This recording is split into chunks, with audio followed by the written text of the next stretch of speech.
You are visible. I'm hitting the go live button now, so you'll be live very soon. Sounds good. And you are live. Hello, everyone. Welcome to QuaranCon2022. I'm Jessa Forest, author of the Slaughter Chronicles, a grimdark contemporary fantasy about werewolves, and Speculative E-Shorts, a series of standalone short stories that span multiple subgenres of speculative fiction. Tonight, I'm going to read possibly 2 stories if I have time. The first one is a high fantasy short story about the aftermath of light and dark fairy courts going to war. It's from the point of view of an orphan changeling, half human, half fae, and some strange guidance that he gets while he's living in the Autumn Queen's orphanage. And this story is from the All Worlds Wayfarer anthology, Through Other Eyes. The story is called The Harpy's Son. I will tell you a story, the half-harpy's mother crooned. Her voice flickered up through the gloom of the orphanage dormitory from the tiny flame glowing resolutely above the small beeswax stump masquerading as a candle on the rough stone windowsill. I will tell you how we fae were born. The half-harpy's mother always began this way, always at midnight, always through the flickering singularity of a candle flame, and always with an allegory of the origin of their people. While the other fae children slept on small cots in long rows, drunk on sweet dreams and the Autumn Queen's sunset sherry, the only changeling among them would listen to his birth mother tell stories. He had spindly little arms that always seemed to be curled around his knees, and fingers that liked to twist and tangle into worried knots. His chest was narrow and spotted with gray down instead of fur or scales. His neck looked too long and slender to support his large head, but the queen herself assured him he would grow into it. She was a queen, and her word was law, but he couldn't help feeling self-conscious about it, especially when Rig, the self-proclaimed war regent of the Dryads, threw sticks at him and called him a swan from the safety of her favorite tree. The draggled, downy wings jutted out from underneath his scapulas like fingers with the flesh rotting off. His human eyes stared out of hollow pits covered in pebbly skin. He had 2 little slits for nostrils and a sharply curving beak, pale as bone. The harpy had brought him to the Autumn Queen when he was very small, when the war was almost over, but the killing was not quite done. She had no idea what to do with a changeling and had no real care to teach herself, especially since she was on the losing side. It was the Autumn Queen herself who gave him a name, proclaiming him here, in fairy, to all the world. The queen became his real mother, and as she was to all the orphans under her protection, while the harpy stole away into the shadows, not to be heard from again, until the night of his 10th birthday, when her voice magically appeared when he lit a candle at midnight. One of the many tragedies of Here's existence was the nature of his mother, all black of feather and cruel of talon, the harpy Olivia, thief, murderer, traitor, usurper. At first, he thought the whole thing odd. Mothers who abandoned their children were not supposed to come back 6 years later and demand their undivided attention. But the stories were interesting, and they were a part of him somehow. Besides, if he had to be the only changeling in Autumn's kingdom, he might as well collect interesting themes. His mother would say, "We are made up of multitudes like the stars in the sky, like the links in the chain that pull our barge down the river away from this life and into the next. We are what we are, and nothing will keep us from ourselves. The queen says we're all the heart of the forest, one heart," Here would whisper to his candle. A low, languorous laugh, thick as honey, would always float like smoke from the smoldering wick. "And how many different kinds of trees, vines, and thorny fiends grow in the forest?" Here's Harpy Mother would ask. "The thorny fiends grow so that no man or upstart queen will step on their ground. They shield the surface roots of the tall knights and with their strong, dark leaves and blades that cut mortal flesh to ribbons. Only the heart of the forest knows the secret pathways between their barricades. Only the heart can breathe their poisonous pollen and not die. Tell me more about dying, Here would say.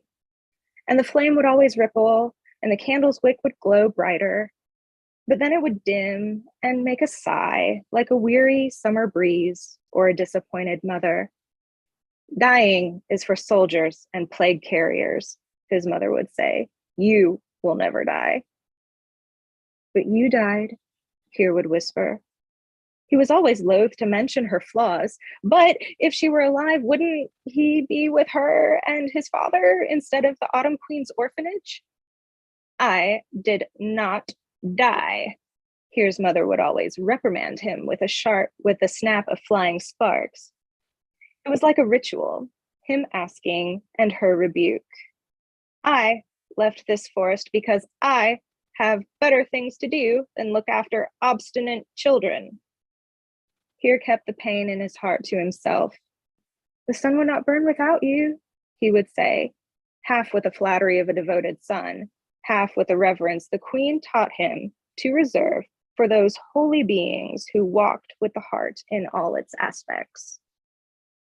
Exactly, his mother would say, not buying any of his clumsy fawning. Now, attend me while I tell the story of how I killed my sister. Here would always attend his mother by sliding down into his small bed, into his self-made nest of threadbare blankets. His button-black eyes would never leave the flickering flame. My sister, his mother would always pause dramatically, loved a storm she was not worthy of. In the quiet of his own head, Here would always ask, but who was worthy of the storm, Mama? He never asked it out loud. She loved a storm she was not worthy of, and I, yes, I, sweet child, was tired of it. She loved a storm who rolled and crashed atop the heart's forest and swept the moon away with great plumes of thunder. She loved a storm who filled the entirety of the sky with lightning when he was angry and the most wondrous thermals a harpy could ever hope for when happy. Truly, sweet one, that storm was the most beautiful creature in all of creation. Why didn't the storm love you? Here would always ask in the quiet of his own head. He would never ask it out loud. The storm's only flaw was a terrible compulsion to love my sister back. She blinded my storm to everything except herself, fixed herself as the only hunter in the sky, the audacity. The candle flame jumped and coiled with anger. So, one day, I set out to undo her evil spell and free my love from her wicked talons. Every sunset, she would leave us and sing with the stars on my storm's winds, and every morning she would come home just as the first radiant rays of dawn warmed the sandy banks of our river. Our other sisters were always overjoyed by her return. They preened her windswept feathers, nipped the char from her plumage where the caress of lightning made embers explode from her body. They were always so impressed that she had snared the affections of such magnificence. She wasn't much to look at, sweet child, not like your mother. The storm and I were the perfect match. My storm was, after all, firstborn of the heart of the forest and Mother Ocean. Tell me what we think of Mother Ocean, sweet one. Right on cue, Here gave his answer. We love and fear every mother, great and small, but she is not the one we follow. Very good, sweet one. Tell me who it is we follow. The killer of all things, the heartless, Here would always reply. Once upon a time, the Autumn Queen would begin her own story, sadly, mournfully. The heart of the forest broke in two, and the two halves disappeared into the mortal world of humans, bringing destruction and devastation with them. The husk that was left behind, the heartless, poisoned the ground where it fell, and now Fairy knows only war. But the war is over now. Everything was supposed to go back to normal, or so Here thought. He often thought it inconvenient that he wasn't alive before the war. He didn't have the proper image of what normal was. He blamed his harpy mother for that, but never out loud, only in the safety of his own head. In Here's child brain, the heartless, now long centuries or mere minutes dead, depending on who you asked, was the shadow cast by the candle flame. The mothers, great and small, royal or not, were the morning sunlight. And even though they were made out of different things, both of them were still shapes on the same wall. When he told this to the queen, she ruffled his unruly black hair and asked, "And who do you think the wall is?" "The heart of the forest," he answered uncertainly, and she laughed and spun him around in her arms, even though he was getting too big to be picked up. "The heart of the forest is everything. The heart is still here, even though it is dead," she said. Here did not repeat any of this to the harpy. "Very good, sweet one," his mother would always say. "Yes, we follow the heartless. We call to it in our greatest need, and if we are worthy, it answers." "You were worthy, weren't you, Mama?" Here would ask in the quiet of his own head, never out loud. At present, Here was still too young to ask, if you followed the heartless, why lust after a child of the heart? He was also too young to think, maybe you weren't really worthy, were you, Mama? "So," his mother continued, "as my sister was busy being pampered by your silly little aunts and cousins, I set a trap. Once upon a time, when I was just a fledgling like you and took flight for the very first time, I dove into Mother Ocean's arms and found at her bottom, amidst the bones of a great leviathan, a ruby as large as a firebird's egg. It became our family's greatest treasure, and I, yes, I was its dutiful custodian." "So you crashed into the ocean because you couldn't fly properly and found treasure by accident?" Here would always ask in the quiet of his own head. He would never ask it out loud. "One morning, shortly after my sister's return, I took our precious ruby and dropped it into the river. I screamed as the current swallowed it, and she rushed to my side, terrified I'd been bitten by a viper, the little idiot. She rushed to my side, and I flung myself into her arms. I wailed and wept and jabbered at the river like a crazed loon, and then, as she leaned over the rocky outcropping at the far end of the bank to see where our treasure had gone, I pushed her into the current, and the undertow sucked her down. And my sister was never as skilled a swimmer as I, and she drowned most exquisitely." "And then what happened, Mama?" Here would ask as the candle flame swelled with pride. "And then I went to the storm, the firstborn of the heart, and claimed my beloved as my own," she would always say triumphantly. "And what happened to your sister?" Here would always ask, unable to help himself. "Some wanderer found her washed up on the riverbank, looking like the bedraggled trash she was, and made a lyre out of her bones, strings from her precious viscera, and toddled into our glade with her slung over his shoulder, bold as sunshine. She wouldn't keep her precious mouth shut and sang the whole tale with her new lyre voice, and our father banished me from our trees and our river. I never saw my storm again." The candle wick smoked as if buffeted by an unwelcome breeze, but the flame did not go out.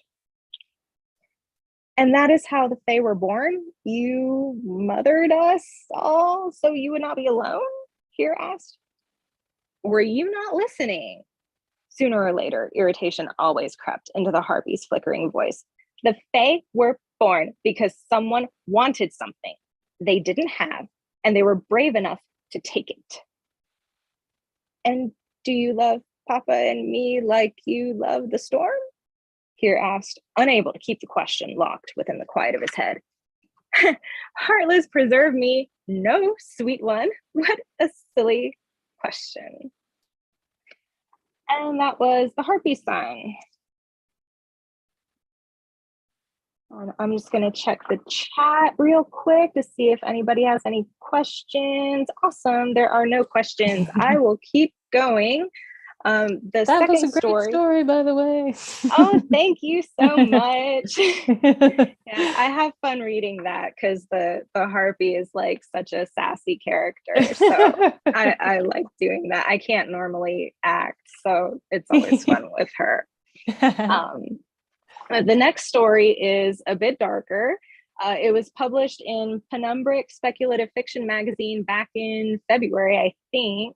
It has more of a dystopian, post-apocalyptic feel, kind of along the same lines as the YA novel Enclave by Anne Aguirre. I don't know how to pronounce her name. I'm so sorry. It's about 3 children who are trying to make their way out of an underground tunnel. And content warning, child death, they do not survive. So if that's something that might bother you, please stop listening right now. Thanks. The promise. When I woke, it was not from sleep, but a dreamless poison. The fog was thick when we stopped, and it must have crept in and thickened when we were too weak to stand or notice, too weak to get away, smothering us like an insidious, sentient tide, all cold hunger and keen thirst. Barrow, lying next to me, did not rise and never would again. Her younger brother, Potter, whimpered softly in the cold crook of her arm. Pyre, Coffin's choked, coughing voice floated above me like sunshine above a storm. Can you walk, Pyre? There was a frightful urgency in his voice, and I stretched my spine and flexed my knees experimentally. Pain bloomed from the joints outward, like the fog had decided it liked me better than the tunnels and had come inside when I breathed. That is how fog works, after all. If it didn't get your lungs, it got your legs. It gets your arms too, but you don't use your arms as much when you're traveling in the tunnels. The ones who came before us, the very first, had to dig as they went. The fog rolled their bones back to us, splintered and dissolving like pages of the old books Gallows insisted on bringing with us. Gallows died 2 nights ago. Her books died with her. Gallows knew a lot about dead things, and she was the only person I knew who came back from the tunnels alive. She was special. She was the only one who told us what the fog did, but despite all her knowledge, she couldn't tell us why. When Gallows picked up the bones of the very next and breathed in the fog, she coughed her lungs up in big red clots and painted nearly an arm's length of the tunnel wall from floor to ceiling with her blood. When the fog rolled her back to us, she said she wanted to try again. She said she was proud. But proud of what? Proud to die only a few feet from the door? Not much of an adventure. Not much help to the very next to come after. In the tunnels, there is no true light. We know night from the memories of the very first and those who came before them. They didn't know night wouldn't work in the tunnels. They didn't think they'd need the tunnels long enough to worry about night not working. I rolled onto my side and pushed myself up on my screaming knees. My wrist hurts too, but I could stretch and pull them when I walked. That would feel better soon. The knees, though, those were a problem. I lifted one foot and crouched in a sort of lunge.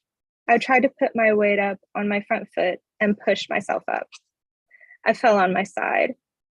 The darkness of something far more sinister than sleep reared up to swallow me. Then Coffin's hands were on my shoulders, shaking me hard. You can't lie down, Pyre. You gotta try again. Potter sunk down with me, sobbing quietly. No. I grit my teeth through the pain. It's no use. I'm done. You take Potter and go. You get to the outside. Not without you. All 3 of us will die. I shook my head. You can't carry Potter and me. You two go. I felt Potter's spidery arms around my waist, felt his warm breath under my chin, his tears wetting my neck. Hey, I said, don't cry. Moisture in the fog will blind you. I wiped at his face. His eyes felt swollen from crying all night, which told me it was too late. And it settled. We all die here together, Coffin said. I felt him sit down behind me, stretch his legs out on either side of mine, and cradle me the same way Barrow used to hold Potter. He was the tallest of us, and as he folded his body around mine, I felt like I was being eaten, but not in a bad way. If I had a choice, I would lie in Coffin's arms forever, but I didn't, and I couldn't let them stay. I tried pushing Coffin away, but the effect of the fog locked my elbow and spine in its soft, misty teeth and tore a soft scream from my throat. Hey, Coffin whispered softly, his lips brushing my temple. Stop thrashing. You've got to get up, I said, fighting my own tears. You've got to be the chance the rest of us don't have. I'm not leaving you, Pyre, he said. How many of us were there? 10? 15? How many left? We can't be like the very first. We promised. Who do we promise, Pyre? Everybody. Yeah, Coffin sighed. And they don't care anymore. Potter slid out of my arms and lay his tiny body down next to our legs. He tucked his face into Coffin's thigh to blot out the last little piece of the world. The shake started soft, but soon his entire body was vibrating as the fog ate him from the inside. I bent forward, trying to keep his head from hitting the tunnel floor, but Coffin wrapped his arms around me again and pulled us away from him. What? I gotta help. Not gonna do any good, Coffin said. It'll do me good, I hissed, but I couldn't pull away. I should leave you, Coffin said. But you're so stupid, you'd screw up your own death. I would not, I said, tears choking my throat. I could see more clearly. That meant the fog was pulling away, rolling back into the deeper parts of the tunnels. But it was already too late. The reprieve wouldn't save Potter. His wrecked little body curled in on itself like a dead flower. Gallows kept dead flowers pressed inside the pages of her books. Potter was as dead as she was now. You feel like trying to walk again? Coffin asked when the silence got too heavy. Sometimes the silence is worse than the fog. I can try, I whispered, but I didn't move. I didn't want to look at Potter's body anymore, or Barrow's, or Maury's. The little husk of Potter's body twisted back toward the long trail of bodies we'd left behind. Eventually, the fog would get thick again. It would roll them all back to where we'd started. It would be like they never left. How long do you think the very next will wait? I asked. Don't know, Coffin chuckle coughed. His chest felt hollow, like his heart was a giant bead in a rattle. But he wasn't shaking yet. He just sounded like he was. Maybe another day week thing. What'd they call it? Month? I asked. I don't remember. I never relished reading much. Yeah, Coffin's chest rattled. Because you're stupid. Says one who can't remember words. I laughed. My ribs cracked. Quiet down, he said. I want to hit him. I try to hit him. The heavy, rippling sound came from right inside my shoulder, and then my arm hung limp at my side. Coffin hugs me tighter, and I brace for the pain, but it didn't come. All I could feel were his arms around me. It doesn't hurt anymore, I said, amazed. It won't, Coffin said, pressing his lips to my neck. I promise. Don't, I warned him. Don't make promises you're gonna break. Coffin coughed. I smelled his blood and felt the thick, warm frothiness of it drip down my cheek. Moisture, mixing with the fog, will blind you. But I didn't mind if the blindness came from him. Yeah, he sniffed. I felt him pull away slightly, but one arm was still tight around my waist. I felt his hand crawl up my broken shoulder, felt his brittle fingers tighten at my neck. but you won't know I did. And he was right. And that was the promise. So now that we're all thoroughly depressed, I'm going to check the chat again and see if we have any questions. That was dark. Yeah. I actually wrote that about 5 years ago, I think. And it was one of the few stories that I wrote in one sitting, which like rarely ever happens. Yeah. And it just kind of, I don't know. I don't know why. It just came out. And one thing that I tried to do to kind of make it a little lighter was to give all the characters names that were related to death in some way, like Memento Mori, right. Potter's Field, Pyre, Coffin, kind of thing. So Gallows, yeah. Gotcha. Gallows, yeah. Gallows is actually based off of a librarian friend of mine. So that's where like the books came from. So yeah. That's fun. Yeah. We did have a couple viewers, and I think we still do have a couple, but we don't have any questions at the moment. And there's only 3 minutes left. So I just want to ask, like, what other, so you have a collection of short stories and you mentioned an epic fantasy as well? Yeah, it's the epic fantasy is sort of a work in progress. What I have now out is a more contemporary fantasy that's like a mashup of urban fantasy, portal fantasy, Lovecraftian, cosmic horror.